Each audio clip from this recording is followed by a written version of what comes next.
Plusieurs collectivités et entreprises normandes ont subi des cyberattaques ces derniers mois. L'entreprise Seasun Cybersécurité, installée au Grand Quevilly en Seine-Maritime, a mis au point une sonde qui détecte en permanence les tentatives d'intrusion. Le président de cette entreprise Seasun est avec nous, Christophe Dos Santos. Bonjour. Bonjour. Et merci d'avoir accepté notre invitation. Vous Vous avez donc lancé WeBot en novembre.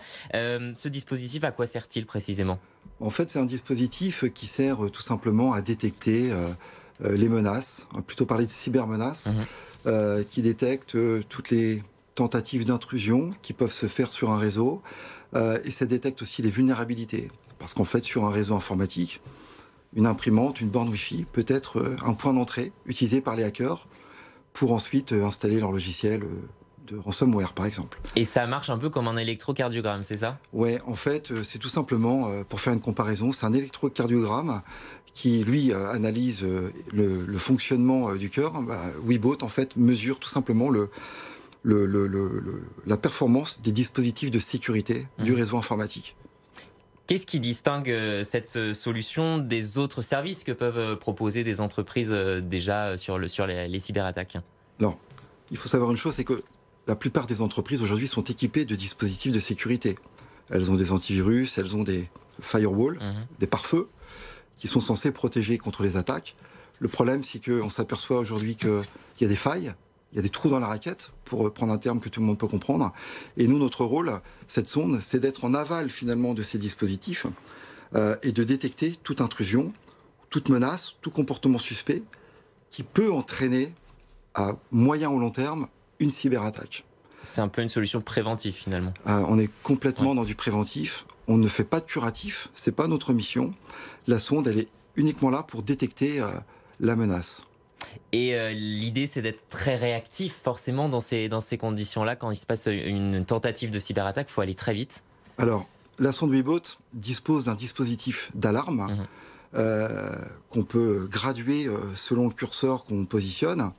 Mais globalement, dès qu'une menace se présente, ça déclenche une alarme, soit par SMS, soit par mail, ou soit directement sur le smartphone, puisque WeBot est intégré sur les environnements de smartphone. Et donc, ça vous permet 24 heures sur 24, 7 jours sur 7, d'avoir finalement une véritable tour de contrôle à 360 degrés sur le réseau informatique de la collectivité ou de la PME, de l'ETI ou d'un établissement de santé. À qui s'adresse cette innovation ? Elle s'adresse principalement aux entreprises de taille moyenne, donc ça démarre pour la TPE. Ça peut bien entendu apporter un réel service aux PME, aux ETI, les collectivités, également les établissements de santé qui hébergent des données sensibles, puisque les données de santé sont quand même des données très très réglementées, qui, pour la petite histoire, se négocie aujourd'hui à peu près aux alentours de 8 € sur le Darknet. Donc on voit aussi l'intérêt que peuvent avoir des hackers à pirater des établissements hospitaliers notamment. Et puis enfin les professions réglementées, puisque si je prends le cas par exemple des études notariales ou des experts comptables, c'est des gens aussi qui gèrent des données importantes puisqu'elles gèrent notre patrimoine. Ouais. Et donc des données sensibles à chaque fois. Tout à fait, tout à fait. Comment est-ce que vous avez mis au point cette solution ? Alors, notre société a été créée en 2006. Donc nous, on a toujours travaillé dans la sécurité informatique. À l'époque, on ne parlait pas de cybersécurité. Ce sont les médias, au travers des différentes cyberattaques qui se sont développées, on a donné ce nom de cybersécurité. Mais nous, la sécurité informatique, c'est quelque chose sur lequel on a toujours travaillé. On a des clients depuis 2006 qui sont répartis sur tout le territoire national, qu'on protège face à ces dangers. Et en fait, l'idée est venue chez nous de packager finalement tout notre savoir-faire, l'ensemble des modules que nous utilisions pour nos clients, de le packager dans un boîtier pour rendre simple la cybersécurité. Parce qu'en fait, la problématique qu'on rencontre aujourd'hui, c'est que les décideurs, les chefs d'entreprise, mais aussi les élus, ont des difficultés à appréhender cet univers qui est complexe.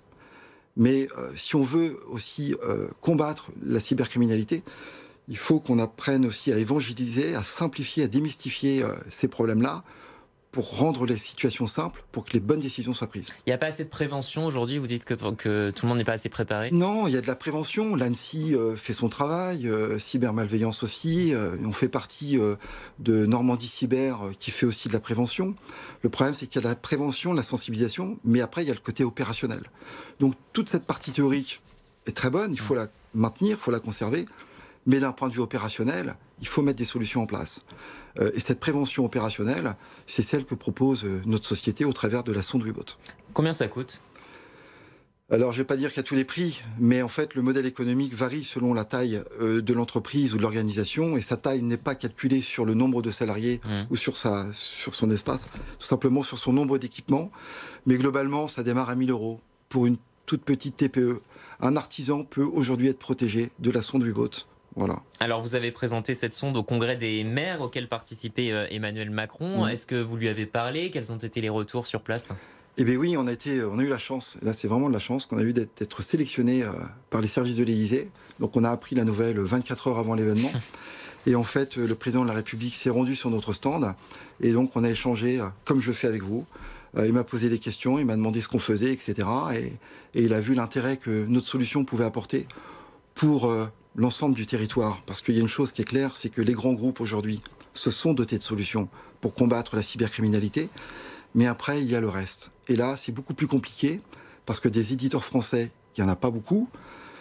Il existe des éditeurs étrangers, mais on est dans une ère aujourd'hui où l'État va plutôt défendre la souveraineté numérique que la dépendance technologique auprès d'autres pays, sans critiquer les pays en question, la question n'est pas là.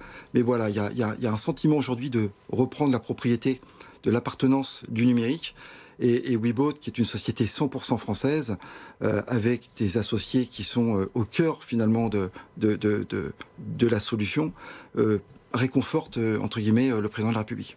On l'a dit, il y a eu plusieurs cas récemment de cyberattaques, notamment sur les collectivités, le CHU de Rouen aussi. Comment on explique cette recrudescence? Alors, comme je vous disais, aujourd'hui, il y a deux types de cyberattaques. Vous avez les cyberattaques qui sont liées à des raisons géopolitiques, au regard des tensions internationales qu'on peut connaître actuellement. Mais vous avez aussi de la cybercriminalité qui s'organise plus sur des objectifs purement pécuniaires, industrialisés au travers d'organisations mafieuses, qui là peuvent frapper à tout moment. Donc l'objectif, c'est soit politique, soit financier. Merci beaucoup Christophe Dos Santos, président de CISON. Merci d'être venu sur notre plateau pour nous parler donc de cette solution. Et merci de m'avoir invité. Merci à vous. Tout de suite la météo.